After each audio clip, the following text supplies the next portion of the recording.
colleague for his question. I'd like to underscore that I was here in the House in 2006 or 2007 when we voted on the motion to make Quebec a nation, and I voted in favor of it because the motion included wording that said that Quebec is a nation within Canada.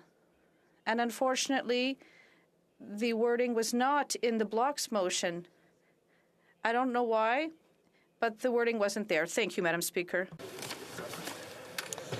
Statements by members. Déclaration de député. The honourable member for Spadina, Fort York. Madam Speaker, last week my friend and World War II veteran, Mr. Fred Arsenault, passed away in Toronto at the age of 101. A member of the Cape Breton Highlanders, Fred fought in campaigns across Europe, including the battles of Ortona and Monte Cassino in Italy, and in the liberation of the Netherlands. In one battle, Fred was buried alive by a shell blast, but soldiered on with his comrades. For Fred's 100th birthday, his son took to social media to ask for 100 birthday cards for his dad. Fred received over 120,000 from across the globe, and the family continues to receive more. Fred would make the annual pilgrimage to Ottawa for the National Remembrance Day ceremony for as long as he could. Madam Speaker, Fred's family asked me to pass on a message that we as a nation never forget the sacrifice of their father and of Canada's greatest generation. Also, that we cherish the time we have left with those who wore the uniform of our nation with pride and honor, to visit them and to listen to their stories, lest we ever forget what they endured for Canada and all Canadians. Thank you, Fred, and stand easy. Your watch has ended. The honourable member for Scarborough North. Madam Speaker, tomorrow Canadians of East Asian descent will gather with family and friends to celebrate the Lunar New Year and welcome the Year of the Tiger. Symbolizing energy and enthusiasm, passion and positivity, the Tiger will bring important virtues to support Canada's pandemic recovery. Over the past year, Canadians of East Asian descent have worked on the front lines in the fight against COVID-19. In Scarborough North, organizations like the Chinese Cultural Centre of Greater Toronto have hosted vaccine clinics, held forums to combat anti-Asian hate, and handed out PPE and meals to those in need. Allow me this opportunity to recognize the CCC's founding chairman, Dr. Ming-Tat Chung, who was recently awarded the Chinese Peace Prize for his humanitarian service. As Canadians, let us all continue to show care and compassion for one another in the months ahead. Bonne et heureuse nouvelle année lunaire. Happy New Lunar Year. For Calgary Centre. $500 billion. That's the amount the oil and gas industry has contributed to Canadian governments in tax revenue over the past 20 years. Canadians have spent the same amount of money, $500 billion, importing oil at world prices from foreign suppliers over the past 30 years without any meaningful contribution to Canadian tax revenues. So when I hear the word subsidized being applied to Canada's oil and gas industry, it makes me wonder. Mr. Speaker, subsidized and $500 billion of contributions do not reconcile. Surely, no informed Canadian would repeat such a nonsensical narrative. When false narratives marginalize this contribution, we need to ask, how do we replace $500 billion? Canadians enjoy a great standard of living. Our environmental protection and our social programs are the envy of the world. And what makes that possible? $500 billion from our responsible Canadian oil and gas sector. Thank you, Mr. Speaker. The honourable member for Scarborough Rouge Park. Mr. Speaker, I rise to honour the extraordinary life of Archbishop Desmond Tutu. Archbishop Tutu was a shining light for hope and justice around the world. He risked his life to champion human rights and advocate for peace and racial equality in his beloved South Africa, and was instrumental in the fight to end apartheid. As chair of the Truth and Reconciliation Commission in a post-apartheid South Africa, he compassionately led the healing process after the traumatic set of events that tore his country apart. He laughed, cried, loved, and led his people to a better place. He taught us to forgive, but never to forget. Amongst his many awards was the Nobel Prize for Peace in 1984.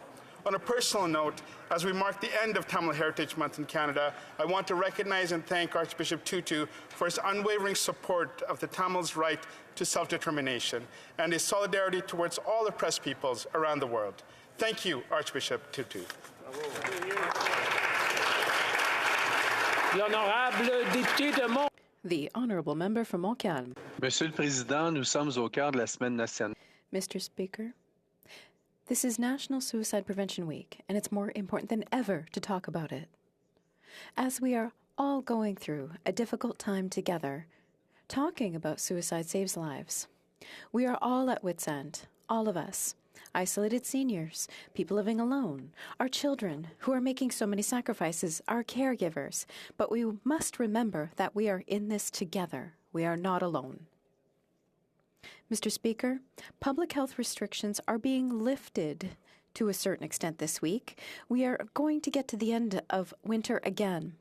But if you don't see the end, if you don't see how you're going to get through it, speak up. Talk to your loved ones. Ask for help. You'd be surprised what a difference it can make. You'd be surprised to find out how much you are loved. You'd be surprised to see how much of the support you need is available. Talk about it. You will be heard. L'honorable député de Madawaska. The Honourable Member from Madawaska, Restigouche. Merci, Monsieur le Président. Aujourd'hui marque le premier jour. Thank you, Mr. Speaker. Today marks the first day of the year that the House of Commons resumes its work. I would like to take this opportunity to wish all my colleagues and all of Canada a happy new year in 2022, filled with cooperation and an end to the current pandemic. I would also like to welcome all the newcomers who are fulfilling their dream of settling in Canada. I would like to thank them for bringing us their know-how and participating in the development of our society. Finally, I'd be remiss if I did not mention the birth of a very special little girl in this new year, a little Acadian girl who was already the pride of her first-time grandparents, my wife and I.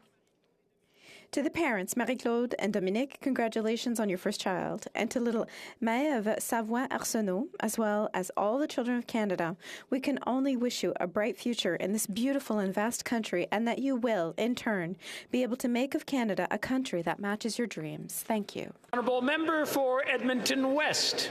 Thank you, Mr. Speaker. I rise to recognize the outstanding community service of my friend Linda Roussel. In 1992, Linda founded Kids on Track, a community organization in Edmonton West that provides hope, direction, and ongoing support for children and their parents. Starting with just 3 families and 17 children at the first meeting, the program has grown to serve over 25,000 children over the years. They mentor at-risk children, host summer camps for the less privileged, serve gala holiday dinners for their families, and host Mother's Day teas for single moms.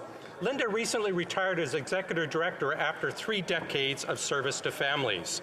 Thanks to her, thousands and thousands of stronger children and stronger families, once at risk, are now thriving. Linda, thank you for your service to so many thousands of families. Enjoy your retirement. L'honorable député de Saint-Laurent. Mr. Speaker, it's been nearly 2 years since we entered a global pandemic, and COVID has affected Canadians in countless ways. It's affected our economy, it's completely changed the way that we socialize, it's affected our well-being, our health, and of course, our mental health. Plus que jamais, les Canadiens ont l'impression que... More than ever, Canadians have the impression that their mental health has hit its limit, and that's normal considering the circumstances. Mr. Speaker, I want Canadians to know that they are not alone. Sometimes it's difficult to admit that we need help. But it's important to realize that everyone goes through hard times. Experiencing a low and are struggling with your mental health, keep in mind that these feelings are temporary. Better days are coming. Warmer, more enjoyable days are coming. Please reach out to someone you trust and ask for help. And if you don't feel ready to open up to someone you know, please make use of the new PocketWell app that was launched just a couple of weeks ago. Through this app, you can regularly check in with yourself to see how you're doing, and you can gain access to free counseling. Together, we will get through this. L'honorable député de Pierrefonds-Dollard. The Honourable Member for Pierrefonds-Dollard. Tinian Kaila, Sanyan Failak, Happy New Year. Ce 1er février, les Canadiens d'origine chinoise et d'origine asiatique célèbrent le nouvel an lunaire. The new lunar year is being celebrated. The year of the tiger. The tiger is known for its raw power and impressive bravery. This is meant to inspire energy, and positivity, qualities we can all embrace as we enter this new year. Since the beginning of Canada's history, Canadians of Asian origin have been instrumental in building the Canada we know and love today. These contributions continue today in so many ways. De Montréal à Vancouver, Toronto. From Montreal to Vancouver, Toronto, and Edmonton, from Quebec to Moose Jaw. See over a dozen Chinatowns across Canada. Let's do everything we can to make sure these vibrant neighborhoods and symbols of multiculturalism are preserved and strongly supported. So on the eve of the Year of the Tiger, as families gather together, I wish everyone positivity and prosperity. Merci beaucoup. The Honourable Member for Cumberland Colchester.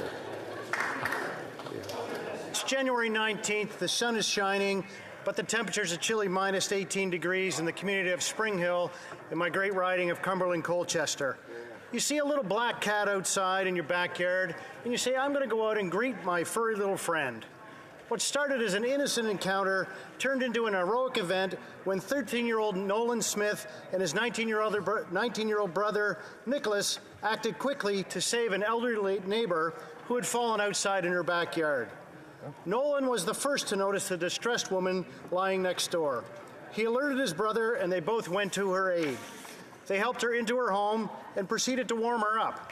911 was called, and she was taken to the hospital, where it was determined she had broken her pelvis. She is currently recovering in hospital, and we wish her a speedy recovery. If it were not for the efforts of these brave young men, who knows what may have transpired. Their decisive actions saved her life. Please join me in thanking these heroes and the spirit of Cumberland Colchester, which they represent.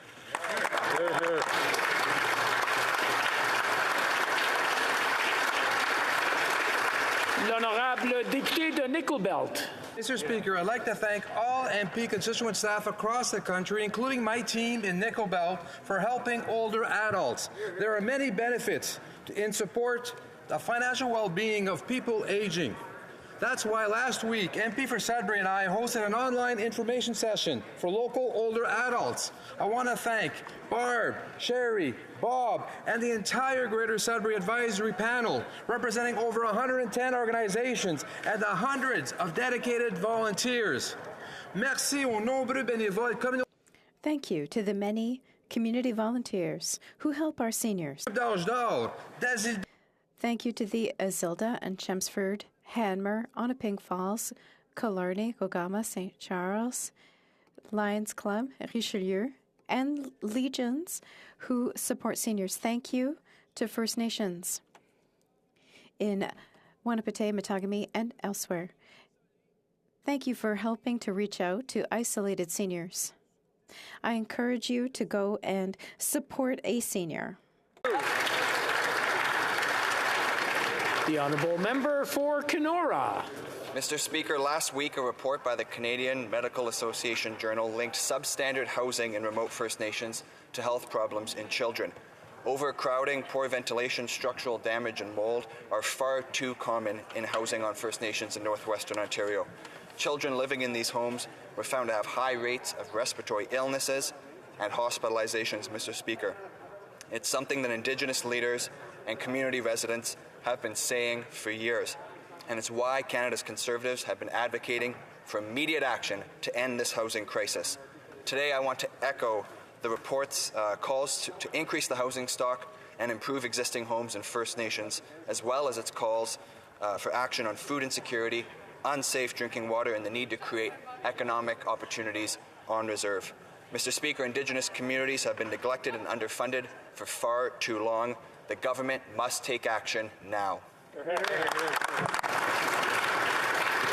The Honourable Member for Kamloops, Thompson, Caribou. Mr. Speaker, I watched with horror on Saturday when a very few protesters disrespected and desecrated the tomb of the unknown soldier. I condemn these actions unequivocally. The people who did this missed a clear point. The unknown soldier and all of those who served for this country served so that we could have the very freedoms we enjoy today, like the right to peaceful assembly and the right to free speech. This is why the use of Nazi and other racialized symbolism is so repugnant. Our soldiers fought against those things, both literally and metaphorically, so that we as Canadians could be free. And that freedom was abused by the actions of a few. So I visited the tomb of the unknown soldier this morning, not just to remember, not just to say thank you, but to beg for forgiveness for any time that we as Canadians have forgotten that freedom wasn't free. For those who laid flowers at the tomb and at the Terry Fox statue, thank you. For those who desecrated sacred places this weekend, shame on you.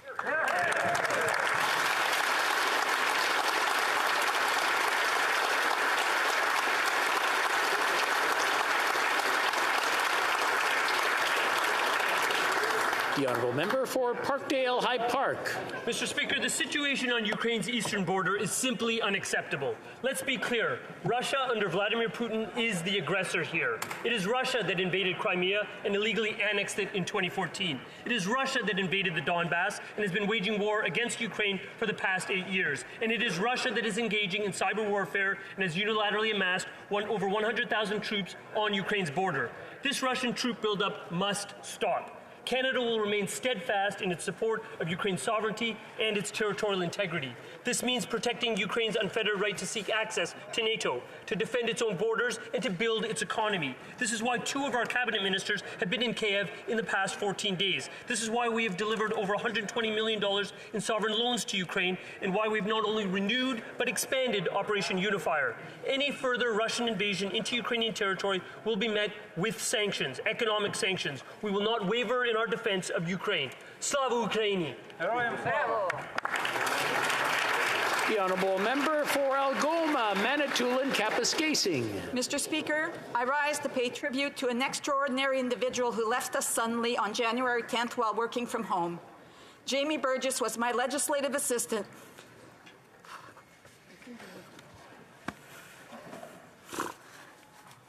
And the first employee I hired when I was elected to this House in 2008.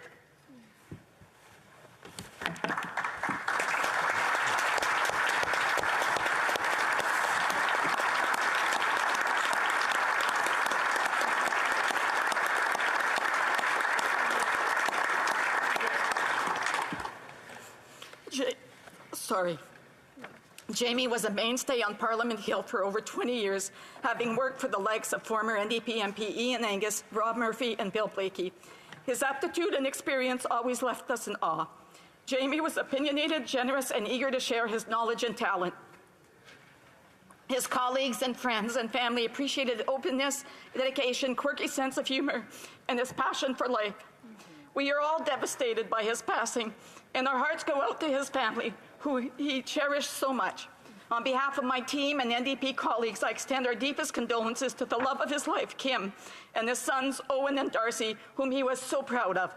Being the political junkie that he was, no doubt he is watching from above while sitting in the boat fishing and playing his guitar. Rest in peace, my friend. We sure do miss you. Tight lines.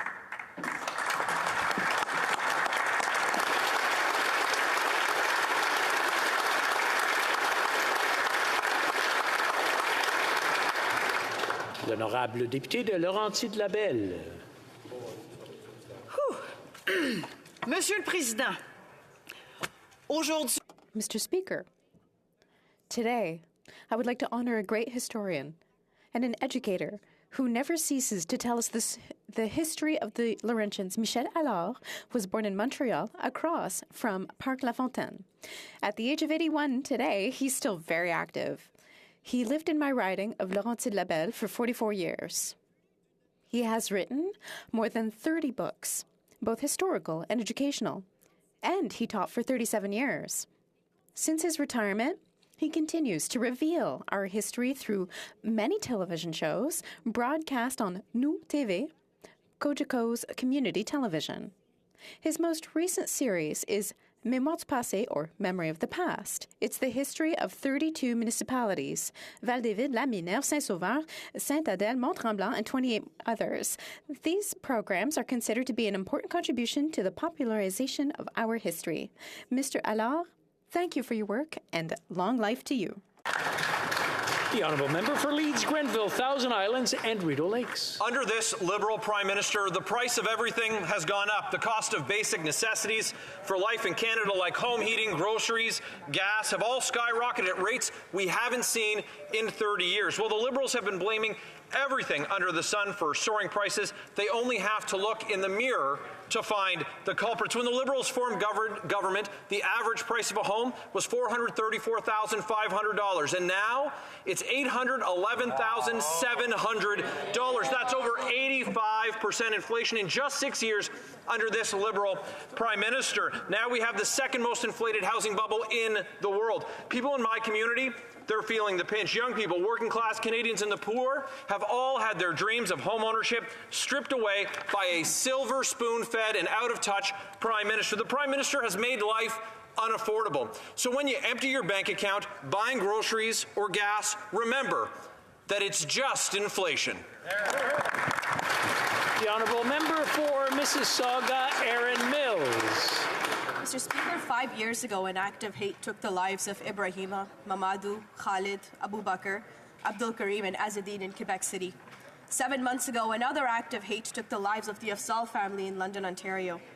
On Saturday, the first National Day of Remembrance and Action Against Islamophobia, we recognize that prejudice is the link between these attacks and more. When everyday Islamophobia is normalized, it builds and eventually spills over into violence. Our government continues to take action in combating discrimination, including by bringing governments and communities together for a national summit on Islamophobia and committing to the important work ahead. Mr. Speaker, hate and prejudice are poisons that threaten the fabric of our society. Every one of us must stand against hate wherever and however it may appear without hesitation, because we know the consequences if we don't. Je me souviens, Mr. Speaker. I will remember, Mr. Speaker.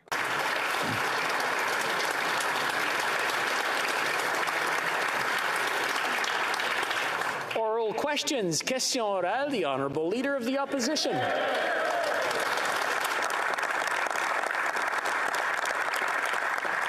Mr. Speaker, I'd like to begin by sending best wishes to the Prime Minister and his children that are dealing with COVID-19. As a family that had COVID in the home, I wish them a speedy recovery. Hear, hear. Hear, hear. Canadian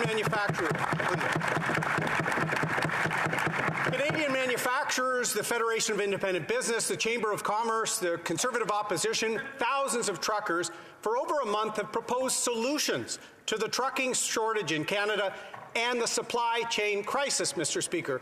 The Prime Minister has ignored this crisis, and even worse, he calls names for people that are raising these very issues. So, Mr. Speaker, my question is simple. Will the Prime Minister move past the division and agree to meet with some of the truckers impacted by his federal regulations? The Right Honourable Prime Minister. Mr. Speaker, the science is very clear. The best way through this pandemic is to get people vaccinated. That's how we end the disruptions to our supply chains caused by this global pandemic. That's how we get back to the things we love to do. That's why we've been unequivocal on the need to get vaccinated. And great news, Canadians across the country stepped up. Almost 90% of Canadians are vaccinated, including almost 90% of truckers, because we know that the biggest disruption to our supply chains happens when people catch COVID. That's why vaccinations are the way through it, and we're going to continue to be unequivocal about that. The Honourable Leader of the Opposition. Mr. Speaker, when you ignore and divide a country when it needs to be united, that's not leadership, Mr. Speaker.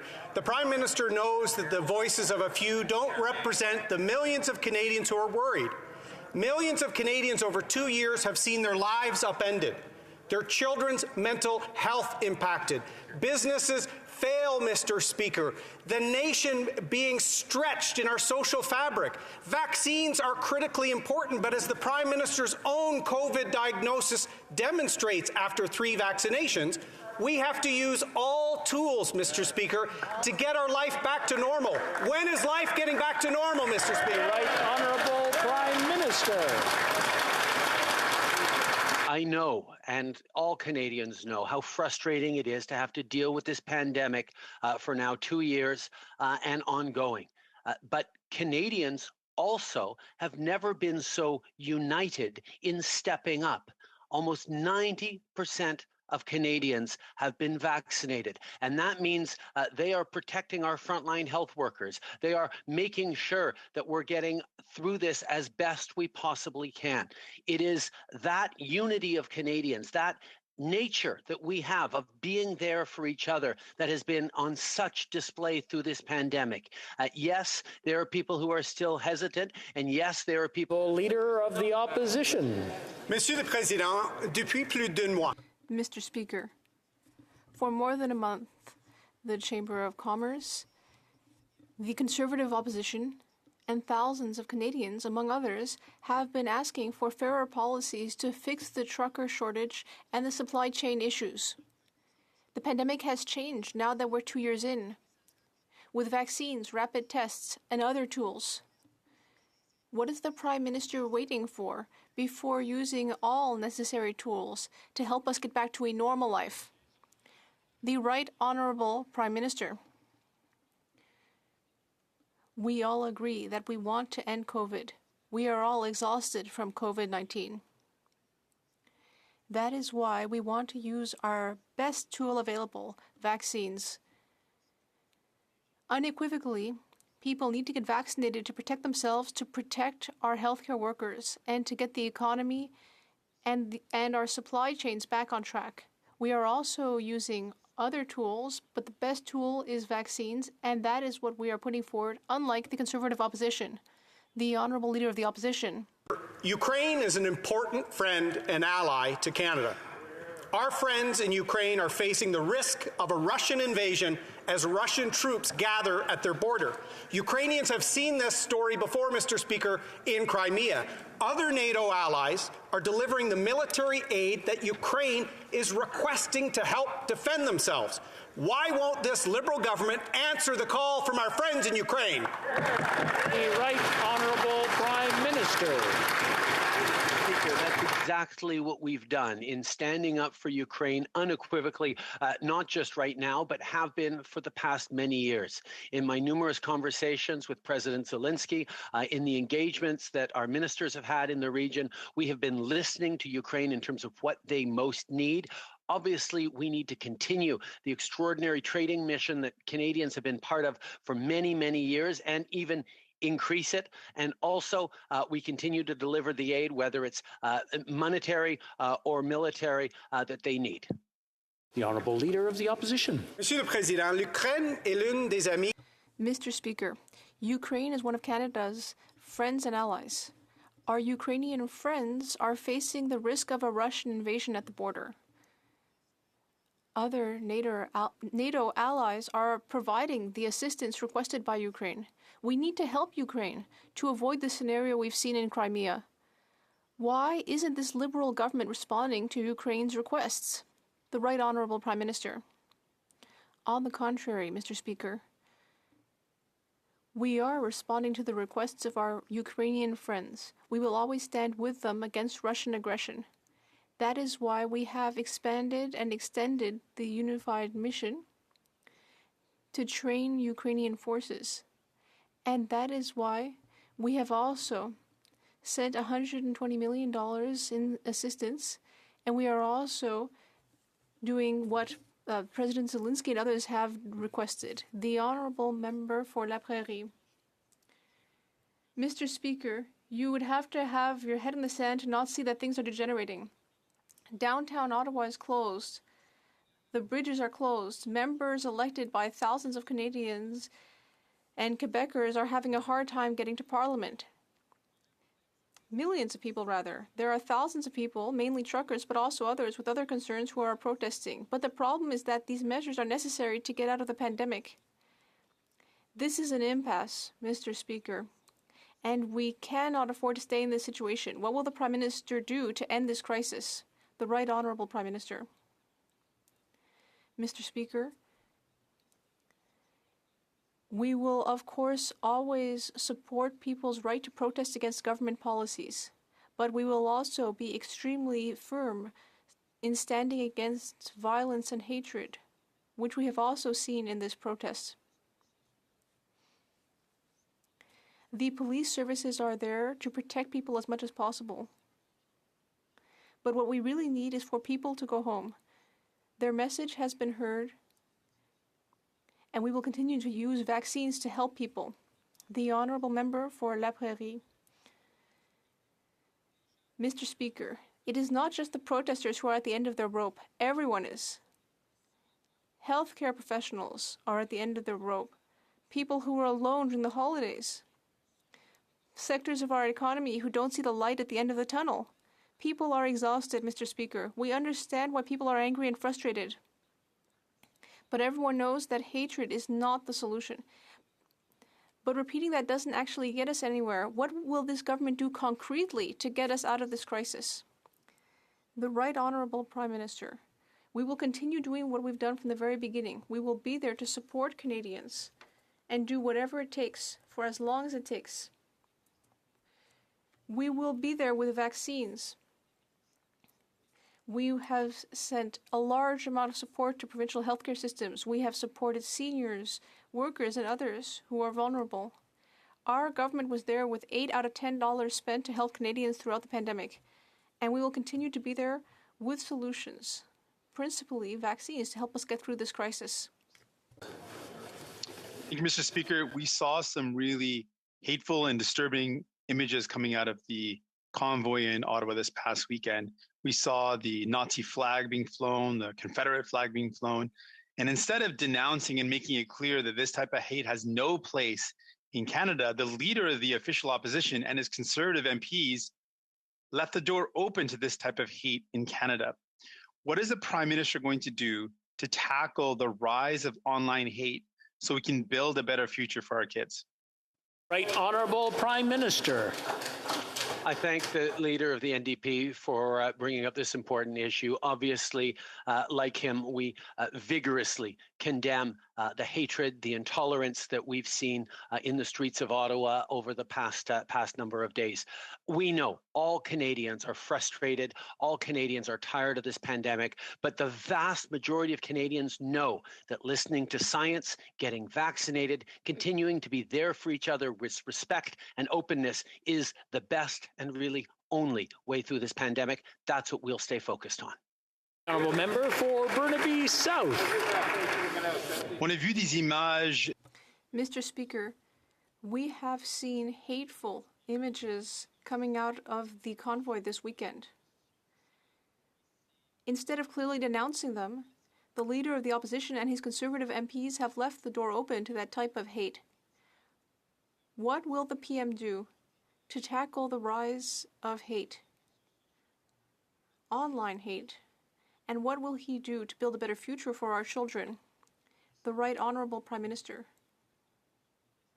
Mr. Speaker, our government will stand with the vast majority of Canadians who have made sacrifices, who are tired of COVID-19, but who are continuing to respect each other, and who are continuing to be there for each other, for healthcare workers and for essential workers.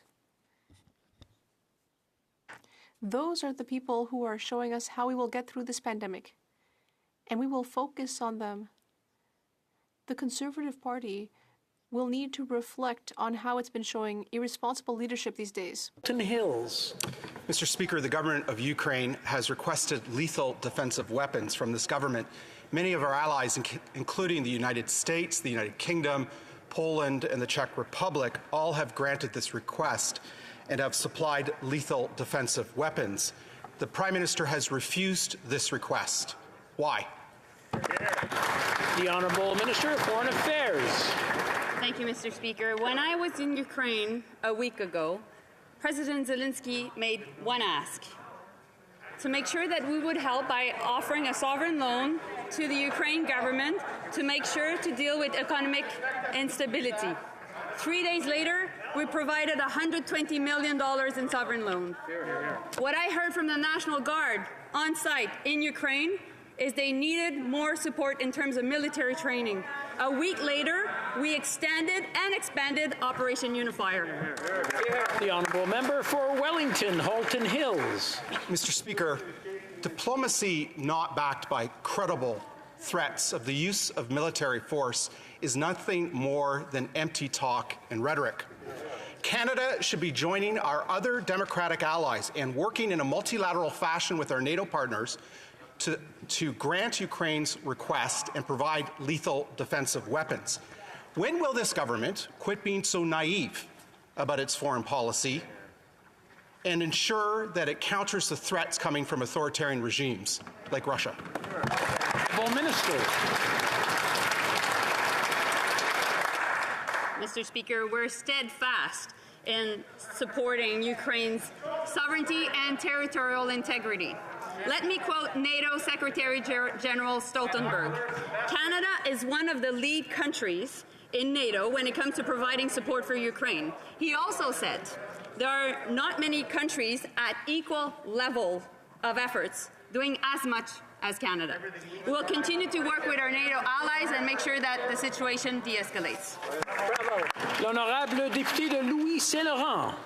The honourable member for Louis Saint-Laurent. Mr. Speaker, the events at the Russia-Ukraine border are concerning to all Canadians who care about peace in the world. Unfortunately, Canada is seeing its international reputation tarnished. This morning, in La Presse, a diplomat posted abroad didn't mince words when he said that the current approach is amateurism that is fueled by complacency. There's a real lack of seriousness. When will this Prime Minister finally take the tragic situation in Ukraine seriously? The Honourable Minister of Global Affairs. Mr. Speaker, we will not be taking any lessons from the Conservatives. And instead, we'd hope that this entire House will support us regarding Ukraine. We need to send a strong message to Russia. Russia is the aggressor here, and we will stand with the Ukrainian people. That is why we are investing a great deal of energy through all channels of diplomacy, whether with the U.S., whether with NATO, within the Normandy Group, with Germany and France. The Honourable Member for Louis Saint-Laurent. That's a lot of words, Mr. Speaker, but what Ukrainian wants is real action. And in La Presse, this Canadian diplomat posted abroad, said that the government is sticking everything on its imaginary soft power, an approach that is focused almost exclusively on image and communications rather than concrete actions. It keeps preaching to everyone about our Canadian values, and it keeps using press release diplomacy. Ukrainians want more than press releases. They want concrete and effective action from the Government of Canada. When will the Prime Minister take this crisis seriously? The Honourable Minister. Mr. Speaker, once again, we won't be taking lessons from the Conservative Party on this, especially since when they were in power, they made major cuts in all sorts of missions abroad. We are showing leadership on this issue. I was in Ukraine barely a week ago. My colleague, the Minister for Defense, is currently there, and we will work with the Ukrainian government. We will be there to tell the government, the Russian government, that if they go ahead with another Ukrainian invasion, there will be grave consequences. For South Surrey, White Rock. Mr. Speaker, the Russians are ready for war with Ukraine. They've moved over 100,000 troops surrounding Ukraine's borders. The Russians have moved blood supplies to their field hospitals. This government has pulled back our Op Unifier trainers west of the Dnieper River. Can the minister tell this Parliament if that means the government considers a diplomatic solution unlikely and a Russian invasion of Ukraine is now imminent? Great question. The Honourable Minister of Foreign Affairs. Obviously, we take the threat of a further Russian invasion very seriously. And that's why there are two paths to stop Russia to further invade Ukraine. The first one is the diplomatic one. And that's why we're working with NATO, US, and Normandy format, which is France and Germany. But also, we're working on deterrence. That's why also we expanded Operation Unifier, and also we have prepared an array of different economic sanctions against Russia should they further invade. Thank you. The member for South Surrey, White Rocks. Mr. Speaker, Ukraine will likely be the scene of a large conventional ground war.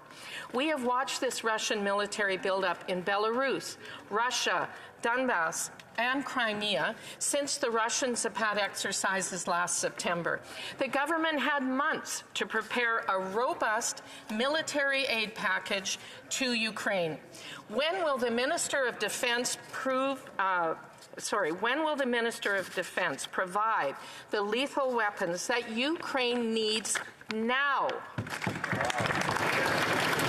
The Honourable Minister. As mentioned before, Mr. Speaker, we've already answered the call on the part of the Ukrainian government by expanding and extending Operation Unifier. I was there a week ago and met with the military, the Canadian Armed Forces on site, which comes from Valcartier right now, Quebec City. And I saw on the ground how much the National Guard is thankful to Canadians to make sure that we're providing the right support to the military and the National Guard. And we've trained more than 30,000 National Guards and armed forces in Ukraine since 2014. Thank you. L'honorable député de Saint-Hyacinthe-Bagotte. The honourable member for Saint-Hyacinthe-Bagotte. Mr. Speaker, people are exhausted. We are all upset about the Omicron variant, but this is not the time to give up. This is the time to push ahead and finish the pandemic once and for all. We see that with Omicron, things won't be over until the entire planet is vaccinated. We can't get out of this crisis without global vaccination. What is this government doing to speed up global vaccination so that we don't have to go through another winter under lockdown? The Honourable Minister of Health. Thank you very much, Mr. Speaker. I'd like to thank my colleague for raising this important matter. COVID won't be going anywhere until the entire planet isn't vaccinated. And that is why since the beginning of COVID, Canada has been one of the most important stakeholders with creating the COVAX procedure, which enabled us from the beginning to invest quickly in the development, but also the delivery and delivery support of tens of millions of vaccines. And that was the right thing to do. The Honourable Member for Saint-Hyacinthe-Bagotte. Mr. Speaker, people have been getting their third doses. They are doing their part. But they don't want to be told that we have enough vaccines for a possible fourth dose. What they want to hear is that the pandemic is over. And to accomplish that, we need to vaccinate the whole world. 2 weeks ago, I heard the government celebrate that COVAX had 1 billion doses. But there are more than 3 billion people in the world who still haven't had their first dose. Does this government understand that half measures are not enough? The Honourable Minister. As my honourable colleague had mentioned, the COVID-19 pandemic does not recognize borders and will only be overcome through a coordinated global action. And this is why Canada stepped up, Mr. Speaker. We are committed to donating the equivalent of at least 200 million COVID-19 vaccines. We are committed to supporting the equitable global access to COVID-19 vaccines. This includes therapeutics and diagnostics as well. Thank you, Mr. Speaker. L'honorable député de Saint-Hyacinthe-Bagotte. The Honourable Member for Saint-Hyacinthe-Bagotte. Mr. Speaker, it's simple. We are running out of time. If 70% of the global population doesn't have its vaccines within 6 months, we are at risk of another wave and getting into another crisis. Time is running out. Last month, a Human Development VP at the World Bank confirmed that at this stage it is not clear that that objective will be met.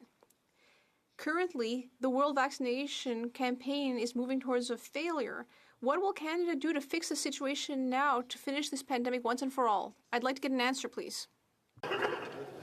Mr. Speaker, as we stated, Canada is stepping up to provide vaccines for the global community. That's why our government committed $2.6 million in commitment to the COVID-19 response, which includes $1.3 billion for the ACT Accelerator, of which $545 million is for COVAX. Over $740 million is for humanitarian and development assistance, Mr. Speaker. I could not agree more with the member that all of us in the world needs to be vaccinated for all of us to be safe. Thank you. The Honourable Member for Portage-Lisgar. Mr. Speaker, all Canadians want to see a leader who will work to heal rifts, not further divide. A leader who will listen, even to those voices he might not agree with. A leader who will work to understand, not dismiss, name call, and gaslight. Contrary to some, there are thousands of passionate, patriotic, and peaceful Canadians on the Hill right now who just want to be heard. Will the Prime Minister extend an olive branch, and will he listen? The Honourable Minister for Public Safety. Mr. Speaker, I think we all support free speech in this House, but there's a big difference between free speech and inciting hatred, inciting violence, desecrating war memorials, Mr. Speaker. And I would hope my honourable colleague would denounce that in the clearest terms, Mr. Speaker. Those radical leaders are not really interested in free speech because they want to pretend as though vaccines don't work. On this side of the House, we know vaccines work. That's the gateway to freedom, and this government will do everything that we can to get there. Thank you, Mr. Speaker. Member for Portage-Lisker. Of course, we all condemn hateful and destructive acts by a few at any protest. Whether it's beheading the statue of Queen Victoria in Manitoba, tearing down the statue of Sir John A. in Montreal, or putting flags on Terry Fox, whether it's burning churches, whether it's wearing blackface, whether it's Hezbollah flags or Nazi flags, we all condemn it. But I'm not talking about that, Mr. Speaker. You might want to stay down. You might want to stay down.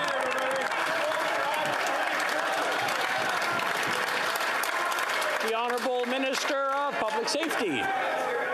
Mr. Speaker, let's be abundantly clear that those individuals who've called for the incitement of violence to overthrow this government, who have caused significant disruption by flagrantly ignoring public health care measures that have forced shops and businesses to close, that have desecrated war memorials, are not interested in free speech, they're not interested in discourse, and they're certainly not interested in advancing our way out of this pandemic, Mr. Speaker. This government will always listen to those who want to have a robust debate about public health care measures, but we have to draw a bright line between those who are interested in that debate and those who are not. For Portage-Lisker. Well, that minister is not telling the truth, and it's shameful to see what he is doing. Accusing Canadians of being... Order. Order. Order. I think both sides are very truthful in saying what they say. Whether they agree with it or not is something that is another story. But calling someone who's basically calling them a name or accusing them of something is not permitted in the House. I'll let the Honourable Member for Portage-Lister start from the top, and I'm sure she'll ask the question correctly. Mr. Speaker, and I apologize that minister is misleading Canadians. I do get very defensive of Canadians who are outside today, patriotic, peace-loving Canadians who are called misogynist and racist by the Prime Minister. Blackface, so again, I will ask the Prime Minister, who, may I remind this House, wore blackface on more times than he can remember, apologize to the peace-loving, patriotic Canadians who are outside right now just asking to be heard. Will he speak to them? The Honourable Government House Leader. Thank you, Mr. Speaker. I think this is a moment where we have to acknowledge that the protests that have occurred have made their point. And I would ask the member opposite to encourage the people that are outside to continue in a way that is peaceful, that moves beyond what we have seen. Ottawa is being paralyzed right now. We're seeing imagery that's not appropriate. I'm going to ask the Honourable Minister to hold on for a second, because I'm sure the Honourable Member for Portage-Lisker wants to hear an answer to the question she asked. I'll let the Honourable Minister continue from where he left off. I'll just say this, Mr. Speaker. I was in opposition. I was in opposition for about 7 years, and there were times where I was overheated in my rhetoric. There were moments where I got too carried away with what I believed passionately at the time. There is a moment where we need to de-escalate. There's a moment where we need to bring it down, and I'm asking the members opposite, instead of going outside with these protests, to... The Honourable Member for North Island, Powell River. Mr. Speaker, Canadians are struggling. The cost costs of groceries are going up, gas and heating are getting more and more expensive, and the price of housing is soaring. In a recent poll, 60% of Canadians said they were having difficulty feeding their families.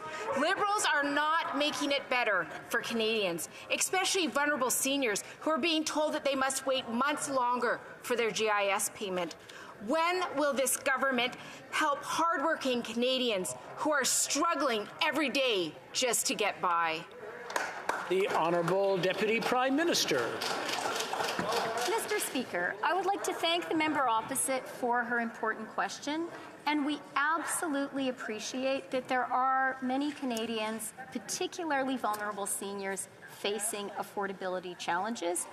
In the fall economic update, we presented our government's plan to support those seniors with a one-time payment. We will be there for those seniors who need our support. And I want to thank and congratulate all the Canadians who are behind Canada's very robust economic recovery from the COVID recession. The Honourable Member for Elmwood Transcona. Well, thank you very much, Mr. Speaker. And the problem with that answer, just as the problem with the Minister's announcement in the fall economic statement, is that it does not in any way do justice to the urgency of those seniors that have lost their home now because the government decided to claw back their guaranteed income supplement and aren't getting any relief. So they're out on the street, they're freezing in the cold. We've heard reports of people who have already lost their life. And the fact of the matter is that waiting until May isn't good enough. It's why we joined with Campaign 2000 to call for an emergency payment for those people and also to make sure that there's a fund to get them housed right away, not in May. So Wednesday. The Honourable Minister. Mr. Speaker, I think we can all agree just how challenging this pandemic has been on seniors, particularly those most vulnerable. And that is why, Mr. Speaker, we worked extremely hard to strengthen income security for seniors, including the increases to the GIS. That has helped over 900,000 low-income seniors, Mr. Speaker. We also know seniors who access income supports because they needed it during this crisis, and they shouldn't be penalized for it now. And that's why we're making a major investments through a one-time payment for those seniors affected. We've always been there for seniors, Mr. Speaker. We'll always continue to have their backs. Thank you. The Honourable Member for Mississauga-Malton. Constituents in Mississauga-Malton are worried about the rising cost of housing. They want to see federal leadership to create more affordable housing. Unfortunately, while our government delivers that leadership through the National Housing Strategy, Conservative Party members continued to repeat disinformation about a non-existent home equity tax in right-wing media last week. Can the Minister of Housing and Diversity and Inclusion please set the record straight again in this House on the Conservative disinformation about a home equity tax? Minister of Housing. Thank you, Mr. Speaker. I want to thank the member for Mississauga-Malton for his important question and his advocacy on affordable housing. And I want to welcome the opportunity to remind those spreading misinformation that our government is not considering charging capital gains or surtaxes on primary residences. And any suggestion otherwise, including from the Conservative Party, is absolutely false. So while they continue to make up claims, we will focus on making sure that each and every Canadian has access to a safe and affordable place to call home. Thank you, Mr. Speaker. The Honourable Member for Carleton. Just because the Prime Minister dressed up in racist costumes so many times he can't remember them all doesn't mean every single Liberal is a racist. Just because the Prime Minister had tried to help a corporation avoid prosecution after it stole from some of Africa's poorest people doesn't mean all Liberals are racist. Just because about a half dozen Liberal MPs who are racial minorities have complained about his treatment of them does not mean that all Liberals are racist. That is guilt by association. Why doesn't the Prime Minister opt instead for personal responsibility? The Honourable Government House Leader. Mr. Speaker, I hope that I've been clear in all of my comments, that I respect the honourable colleagues on the other side, just as I believe they respect the colleagues that are on this side and the work that we do and the people that we are. There are times in our political discourse where we see things that are abhorrent, and all I would ask is that we equally call it out. When I saw swastikas on the street, when I saw what had happened it's time to move on. And what I would ask is, instead of trying to inflame the situation, let us de-escalate the situation. Let us work together to find a way to stop the lockdown that is happening of this city, so that citizens can move forward with their lives and any legitimate grievances can be fairly heard. The honourable member for Carleton. Well, Mr. Speaker, I agree. We should always call out evil symbols and the individuals who are individually responsible for putting them up. I remember a January 2018 event where the Prime Minister stared straight at a swastika and, instead of condemning it, said, "Thank you for coming, sir."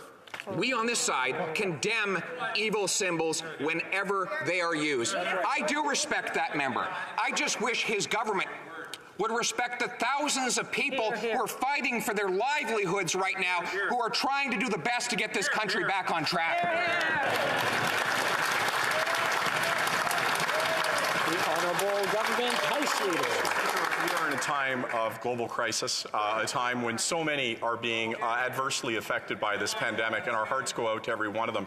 The way in which we have discourse for each other will define this moment for all of us. And to those that are peacefully protesting, I would ask that their point has been made. It's time to go home and do it a different way. That continuing to lock down this city and continuing to do what's happening, it is deeply disturbing for Canadians to see the way that this city and our symbols are being treated. And I would ask the Conservatives to also join with us to ask that they go home, and let's do this responsibly. Let's have responsible dialogue. I respect the member opposite. Let's do this the right way. The honourable member for Carleton. Well, the problem is they've shown no respect for the people. This country right now is like a raw nerve, and the Prime Minister is jumping up and down on it again and again with his inflammatory rhetoric. We're talking about people who have 14-year-old kids that are suicidal after 2 years of lockdowns. I just spoke to a waitress whose business was wiped out by lockdowns. I'm talking to truckers who've been serving food on our plates throughout this, and these are the very people, honest, hardworking, shirt off your back type of people that this Prime Minister keeps attacking. The Honourable Government House Leader. We'll wait to start the time. Okay, very good.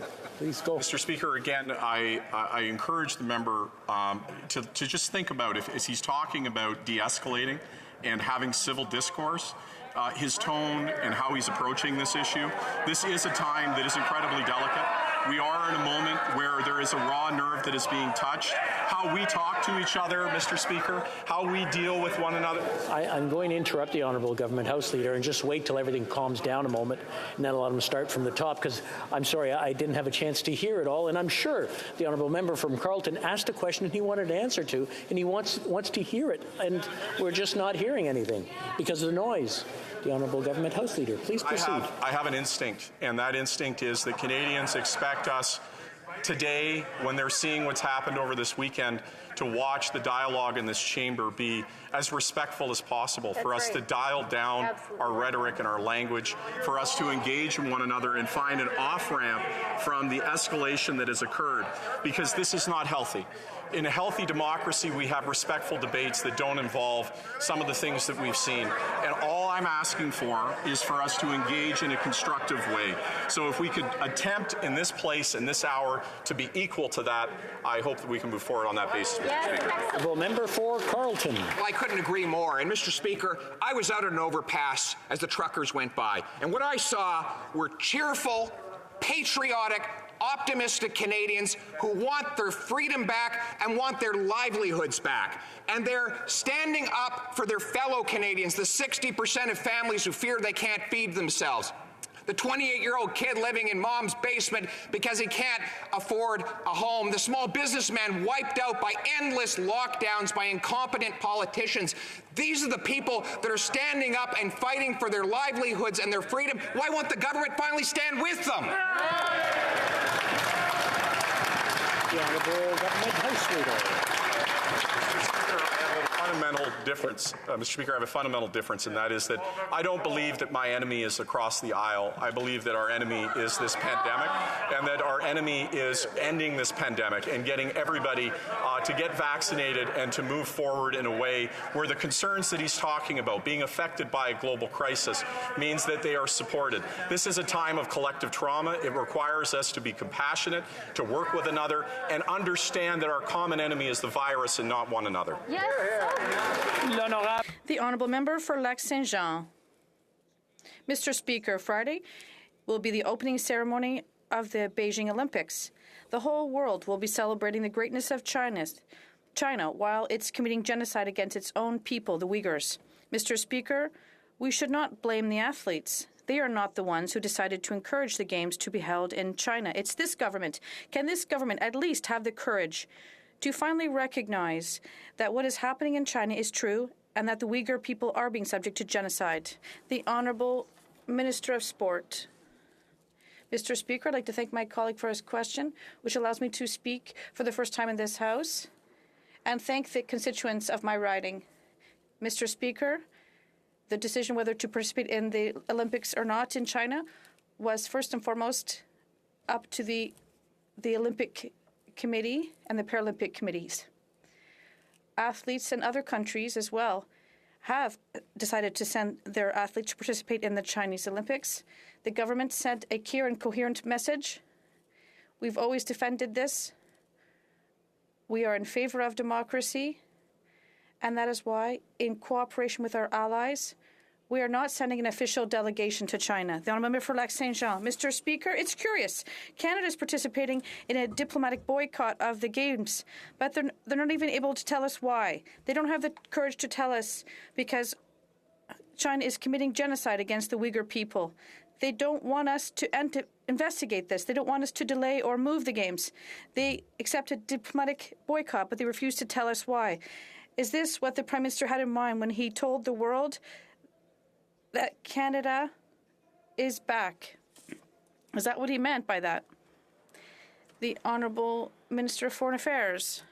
Mr. Speaker, I take the allegations of genocide in China against the Uyghur people very seriously, and that is why we've always shared these concerns, and that is why we have decided not to send a diplomatic delegation to the Olympic Games that start Friday, and that's why we asked the Human Rights Commission at the UN to investigate the situation. So I'd like to correct my colleague when he says that we won't investigate it. That's not true. On the contrary, we want to shed full light on this issue because it's very concerning. Thank you very much. Kelowna Lake Country.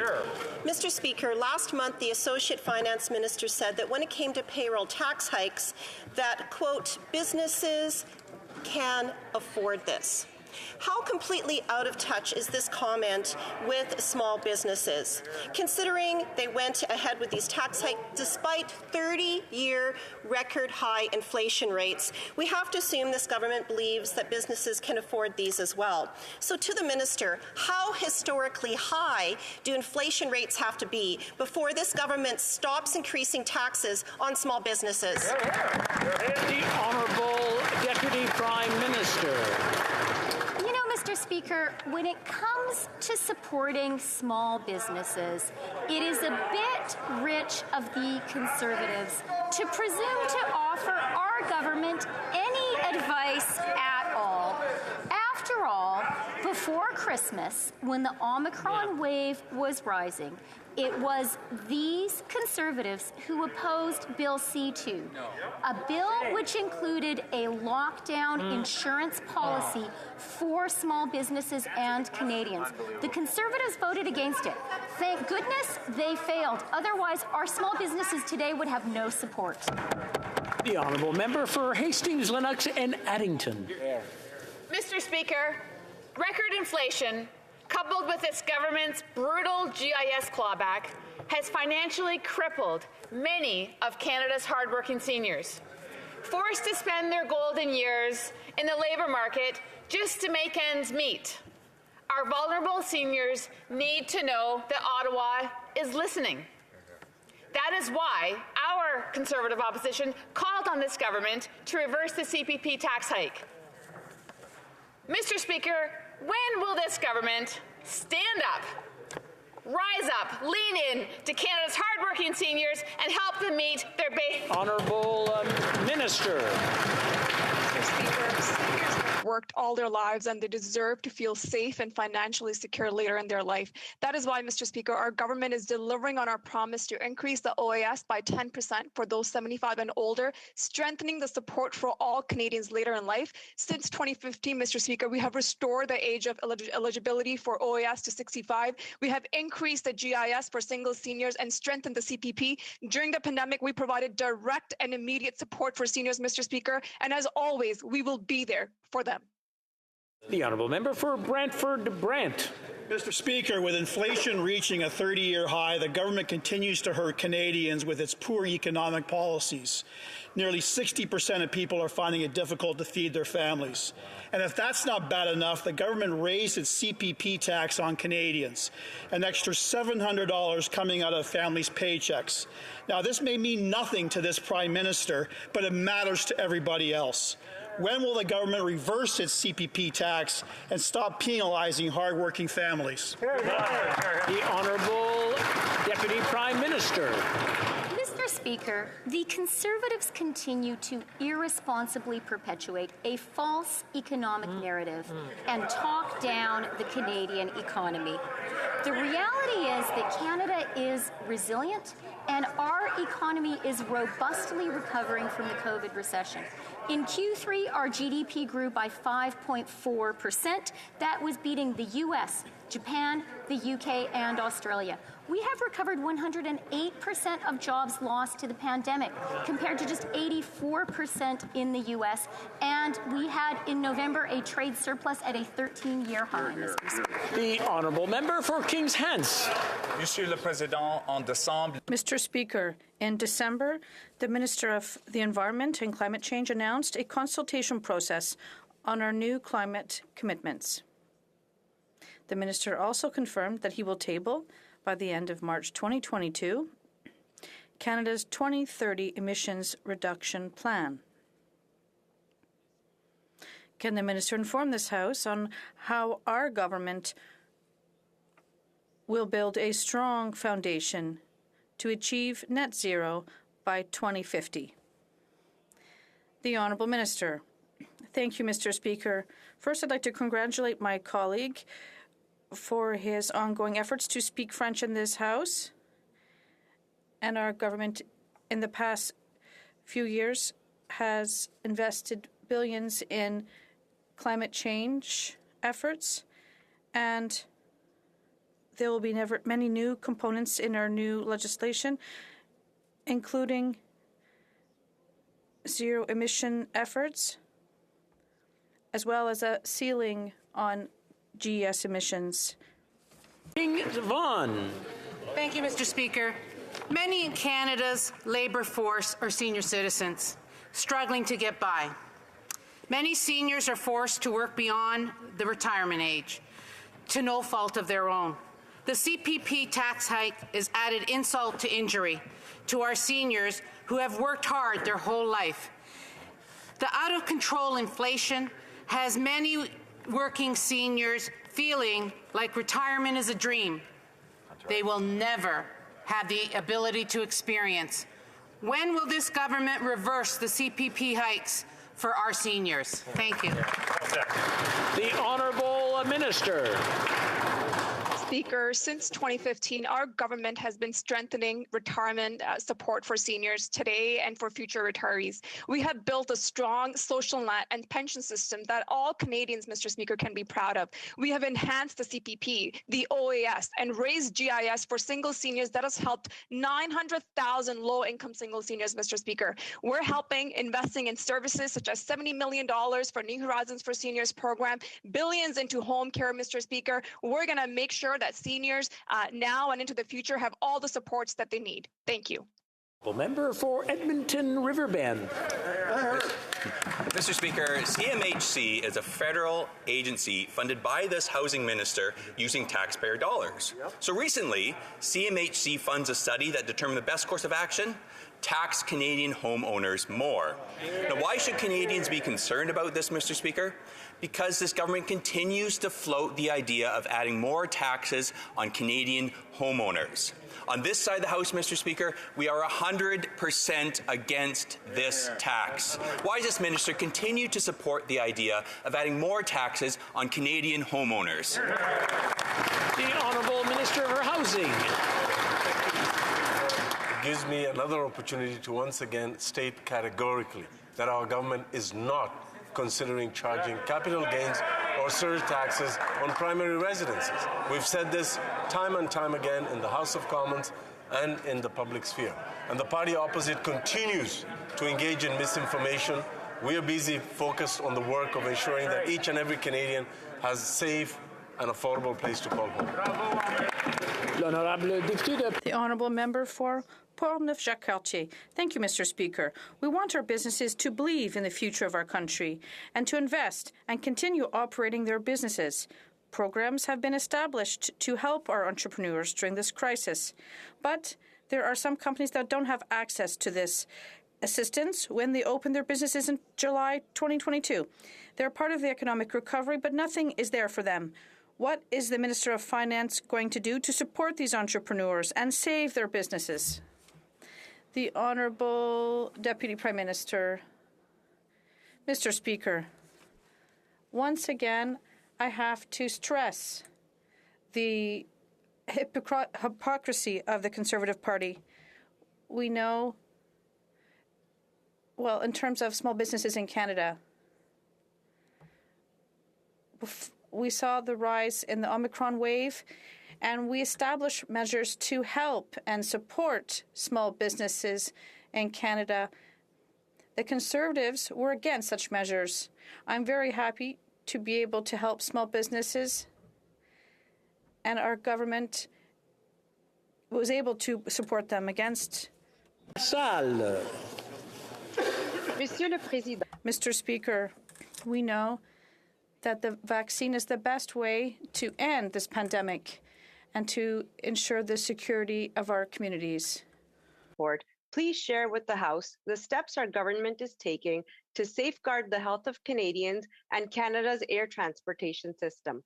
Thank you. Honourable Minister of Transport. Thank you very much, Mr. Speaker. I want to thank my colleague for her question. Our government is committed to the public health of our citizens. Mr. Speaker, our leadership requires belief in science. Leadership also requires resolve, and we are resolute to doing everything we can to protect the health and safety of Canadians. That's why we've implemented measures, including requiring travelers to be fully vaccinated, and any allegations of violations of our public health measures will be investigated fully by Transport Canada, Mr. Speaker. Thank you very much. The Honourable Member for Windsor West. Mr. Speaker, like many other frontline workers, grocery store workers have put their health at risk to make sure Canadians have been able to get the essentials that they need. With COVID-19 cases high, it's absolutely essential that they are treated and compensated fairly for the work that they do. Big grocery store chains won't do the right thing on their own and restore the hero pay they had promised. They even take government handouts to pay their rich CEOs. If the Liberals won't stand up for these workers, will they at least guarantee that these fat cats won't continue to get taxpayer-subsidized money, especially when they promise to make this happen? What will the minister do? The Honourable Deputy Prime Minister. Thank you very much, Mr. Speaker, and I would like to thank the member opposite for reminding us yet again that COVID has really shown us who are the truly essential workers in our economy, and that very much includes frontline workers in places like grocery stores. Our government is very pleased to have been able to put measures in place throughout COVID to support these workers, including measures like paid sick leave, including measures like government support for people who need to take time off if a loved one is sick, and of course the increase in the Canada Workers' Benefit. Absolutely. The Honourable Member for Kitchener Centre. Mr. Speaker, earlier this month, over 400 climate scientists and scholars co-signed a letter calling on the federal government to step back from its plan to introduce another fossil fuel subsidy, a new tax credit for carbon capture and storage. As stated in their letter, despite decades of research, carbon capture is neither economically sound nor proven at scale. This proposal would only divert resources away from proven and cost-effective solutions like renewable energy and electrification. Can the minister confirm they will listen to scientists and scrap this proposed new subsidy? The Honourable Minister.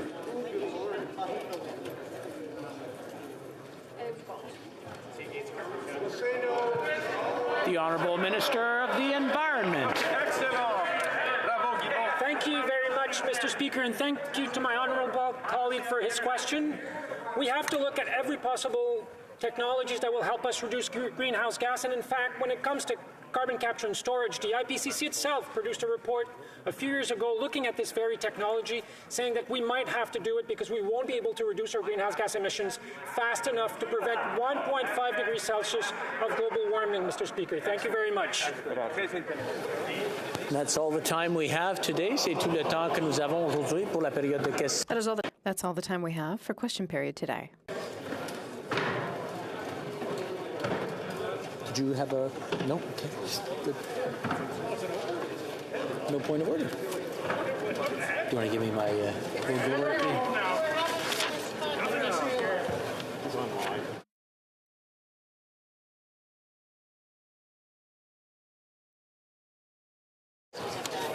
Excusez, if I can have your attention, si je peux avoir votre attention. If I can have your attention. Nous avons un rappel au règlement. We have a point of order. Le député de Montcalm. The honourable member from Montcalm.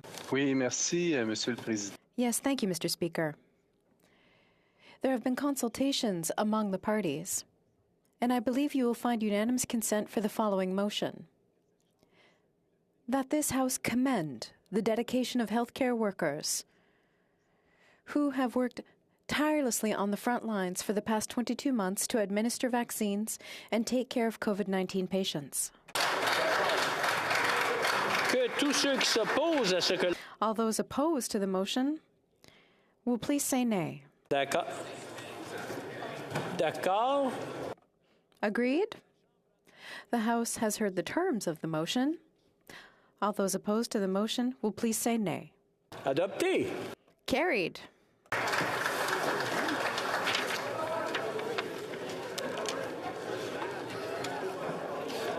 Tabling of documents. Yeah. Il est mon devoir de déposer sur le bureau conformément au... It is my duty to lay upon the table, pursuant to Section 536 of the Canada Elections Act, the report of the Chief Electoral Officer of Canada on the 44th general election held on September 20th, 2021. Order 1083A. This report is deemed permanently referred to the Standing Committee on Procedure and House Affairs. There we go.